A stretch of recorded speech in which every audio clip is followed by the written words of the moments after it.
Emily, Emmy, and Heather are asking Pedro to go back with them to prison. But why are we here today? Many people, like us, believe that if you have a chance to be in public service, it is a great honor. The voters give those that serve an opportunity to improve our communities. I believe that the word politician should be respected.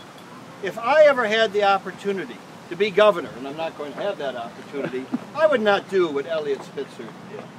And if we ever had top legislative leaders, we as Democrats would have never cynically taken Pedro, Espada, and Montserrat back into the party.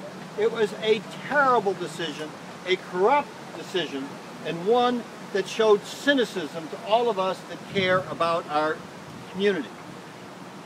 If we don't oust people like Pedro, we will never have a chance to have the best legislature in the country. And it's not just about Pedro Espada. Let's take George Winter. You probably never heard of him. He is a state senator in the southern tier in which millions of dollars flow into his law firm. He has just announced that he's not rerunning after 30 years. I will tell you and predict there will be an investigation and there will be corruption that is bad as Espada with that Republican. If we look at our legislators that are lawyers, and by the way, I went to law school, I don't practice. There's nothing wrong with being a lawyer. But what is wrong is to serve part-time in the legislature, have fees go into your law firm, and for us not to know who your clients are, how much money you're making. And even if you're straight, it gives the appearance of corruption.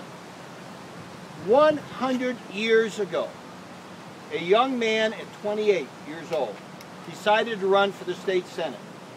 He got elected to the state senate. His name was FDR.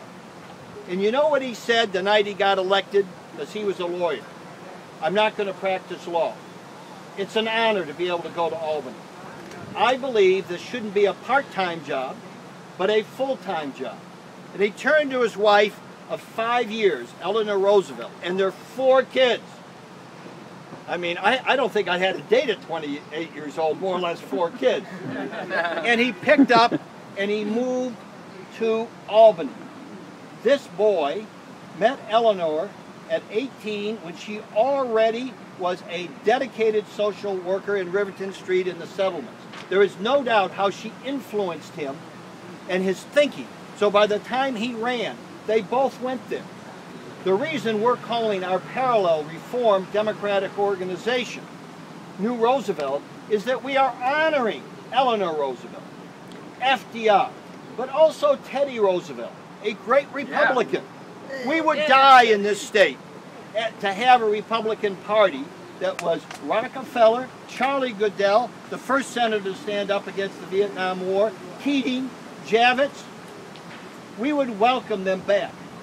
But what's happened is both parties have become cynical. It's shocking that Skelos would take Montserrat and Espada into the party. Shocking. We made the mistake. We should have said, keep them. Yeah. But why did we take them back? And this is how Espada corrupted a lot of our good friends. We'd been out of the majority for 30 years. So a lot of the progressives in the state senate voted to take them back. I say that was a mistake. Right. It's a mistake vote because, one, it lost our platform for change. We can't run on change. If Republicans had a solid ticket, I can tell you they could sweep this election. We're very lucky they've moved so far to the right that we're going to win. But what good is winning if it doesn't lead to reform? Yeah. Now, absolutely. Absolutely. Woo! Woo! I am a dedicated activist. I don't care whether it's I raised all the money in '71 for the Vietnam veterans against the war to fund that protest in Washington. I was part of the '68 lawsuit against Larry O'Brien to open up the Democratic Party in the '72 convention, in which 40% of those delegates were 35 and under. Or I funded a major civil rights suit against Gramercy Park. I am not here to run for office primarily to be elected. I am here to see that we support and elect insurgent young Roosevelts to the state Senate to begin with, so we have a chance to pass redistricting, campaign finance reform, areas the public doesn't understand, like member items, which was the key of why Pedro and Montserrat were going back and forth, because they wanted millions of dollars in member items. Okay? If we don't do that, vacancy decontrol. Okay, vacancy decontrol. But the fact is, if we don't increase the Democratic majority in the Senate, all this is for now. Cuomo will be a good governor. I want him to be a great governor. He can't be any more than Spitzer could be unless we increase the progressive majority. Therefore, in the two roles that I started to focus on this year, an elective role and a role to fund insurgents, I've decided I'm going to focus totally on funding insurgents, because we had planned to only do 2 races. And I've decided that we cannot afford not to do 4 or 5 races. We've pledged, we have pledged not only $250,000 in new Roosevelt funds to oust Espada, but with you, we are telling Espada, first, we're going to come into the field. We're going to put a field campaign in.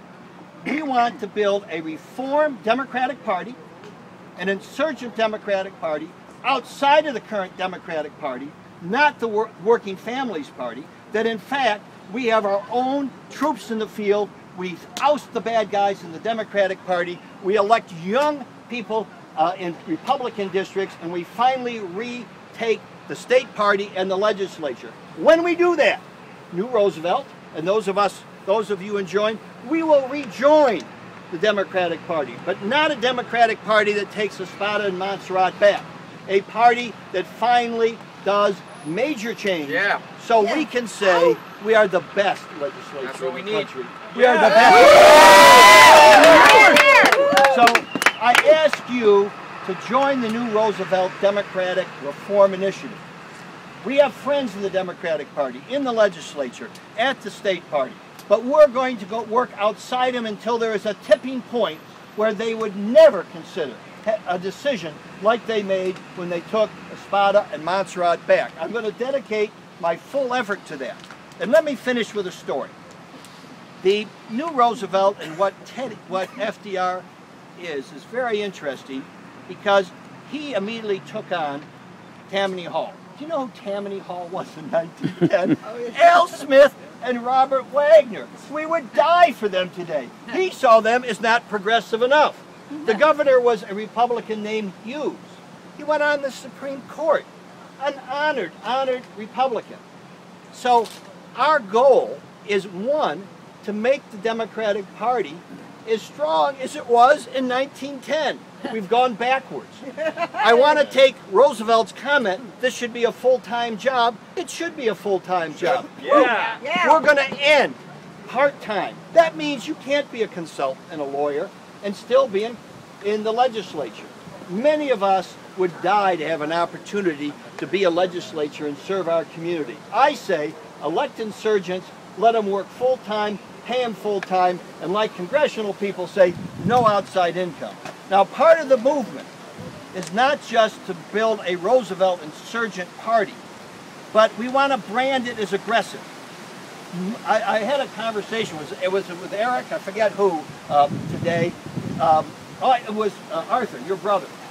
And he said something about the donkey. Well, if you study the history, the donkey was branded on the Democratic Party by a Republican. After the Civil War, Lincoln's Secretary of State died, and the Republicans did an illustration of a donkey stomping on his grave. Why? Because the donkey was anti-black, backwards, and dumb.